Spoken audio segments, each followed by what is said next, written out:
So first of all, Jesse, I would like to say congratulations. You beat me. You got married first. That's not the first time Jesse beat me.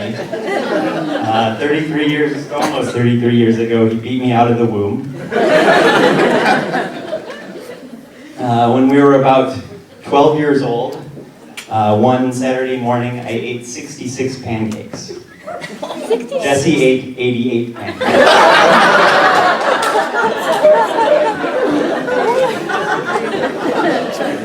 For those of you counting at home, Aiden prepared 154 pancakes.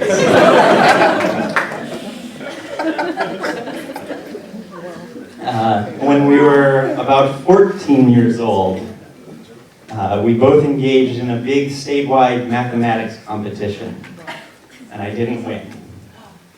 Jesse beat me. As a side note, a 12-year-old from China beat both of us. But we had a pretty good show.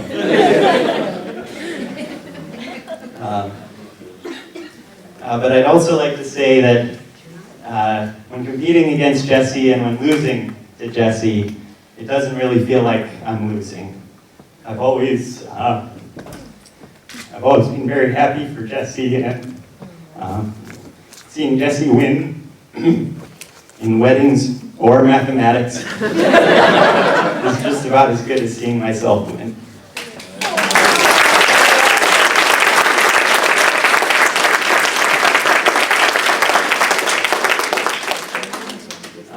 I'd also like to tell you just a little bit about Jesse as a child, so you know where he came from.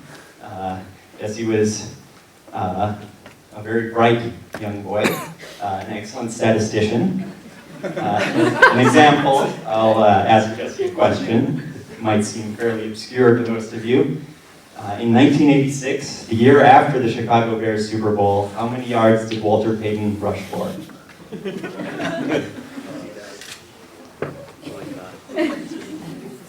It's got to be over 1,000. I want to say in 1985, he had...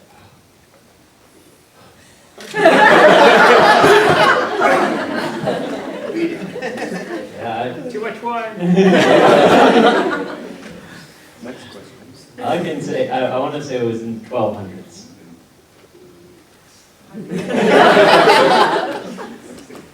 Tomomi, what have you done to it?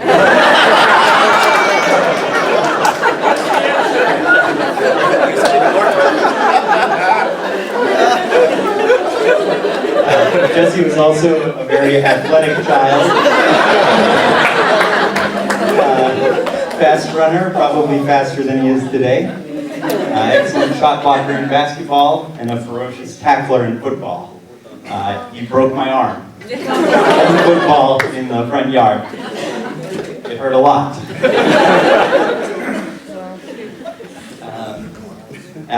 And also, Jesse has matured a lot over the years, and as an example, I will describe his progress as a cook.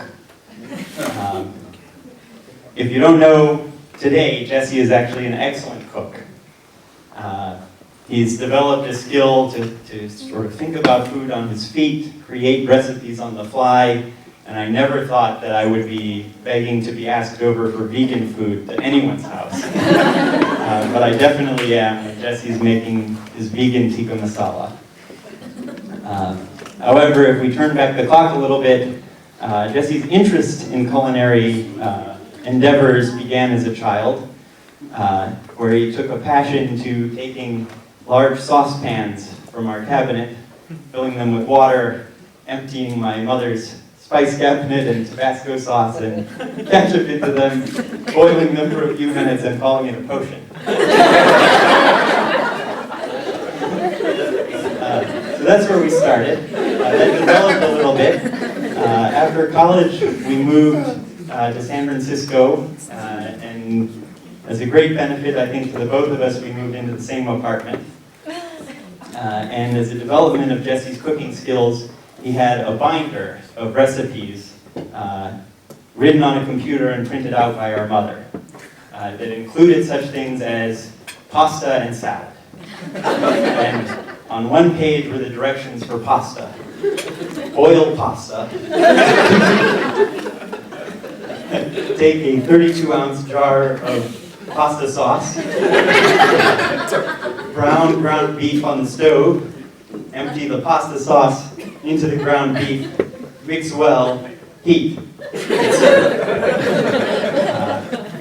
And on the next page was the recipe for salad, which included lettuce, tomato, and cucumber. And Jesse would take this binder with him into the kitchen and follow both pages of the instructions.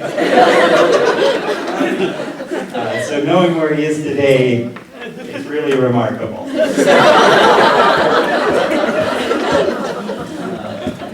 I'll also tell you a little bit about Jesse as a grown man. Jesse is still, despite his apparently receiving gifts with numbers, a very bright computational mind. Jesse is also one of the nicest people you'll ever meet when he's not breaking your arm.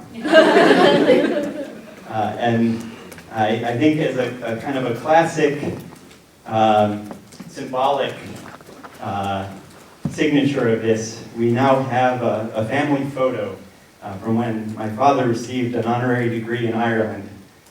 Very prestigious event, very important event to all of us. And before the ceremony, my dad is drinking a cup of coffee that has been sloppily mixed with milk by one of the organizers of the event. And so as he sips his coffee, there's a mixture of coffee and milk dripping onto his tie and completely befouling it. My dad was oblivious of this, but Jesse noticed, and Jesse offered my father his tie as a replacement. And so now in the photo, preserved for family history, my dad has a beautiful gold tie matching this one, and Jesse is elegantly sporting a plain white shirt.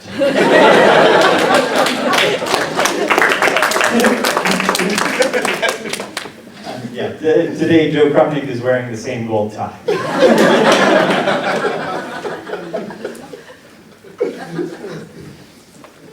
Jesse is sporting a plain black and white kimono. I'd also like to let you know, and I'm sure Tomomi knows well, Jesse is a very romantic man.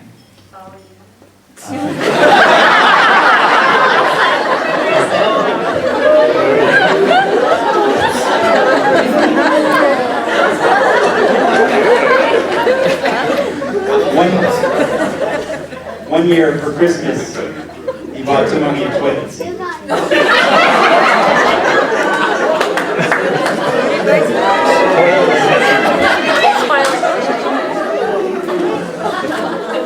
I admit that it was a pretty special toilet seat. It's from Japan, it's warmed, and it sprays water to cleanse the backside.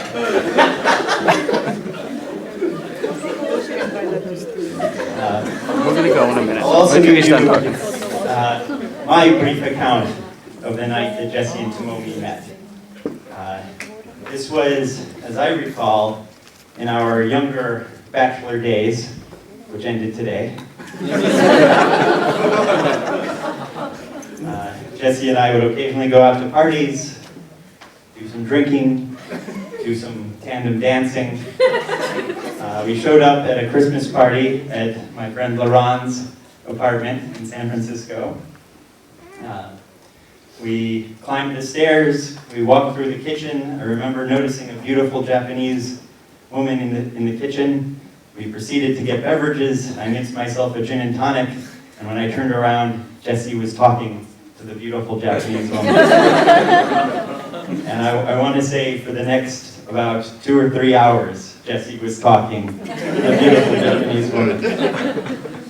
And on the next morning, Jesse showed me on a small napkin a photo of which you can see outside on the digital picture frame the name Tomomi written in pen and a phone number.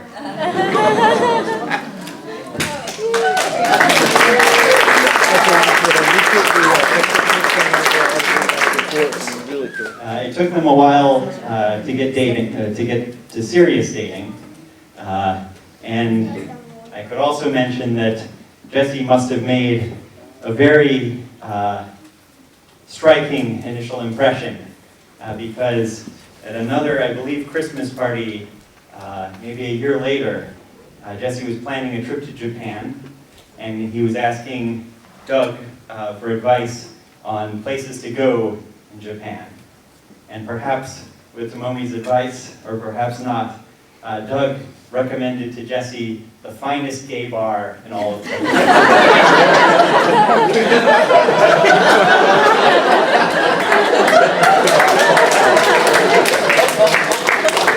I believe it's called the Kinsman. I believe that's true.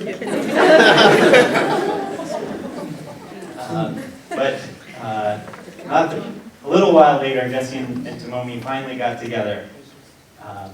And I've had the pleasure over the past several years of joining them for dinner at their place on a number of occasions. Usually on vegan tikka masala night, as much as I can. And I would have to say, if I was, if you grow up with a twin brother who's as close as my twin brother was, the head is, and you're going to lose him to a woman. You better have a few qualities. And these are in, not necessarily in order of importance, but you can probably figure out the importance. Number one, she should be beautiful. Check mark.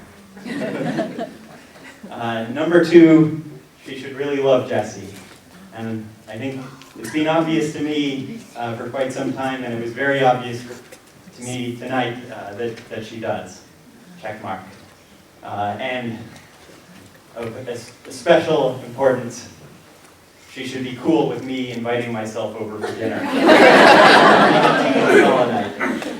Check mark. So I'm a very happy brother today, and I would like to say sincerely to the both of you, good luck and many, many happy days. We can all raise our glass and give a toast to the bride and groom.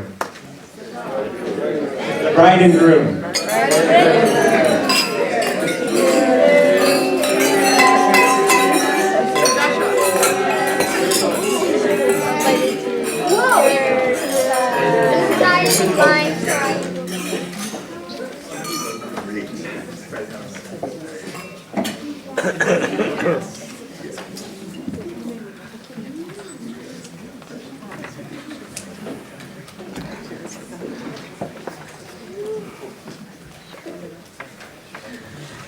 Now you can take the microphone. Now can I have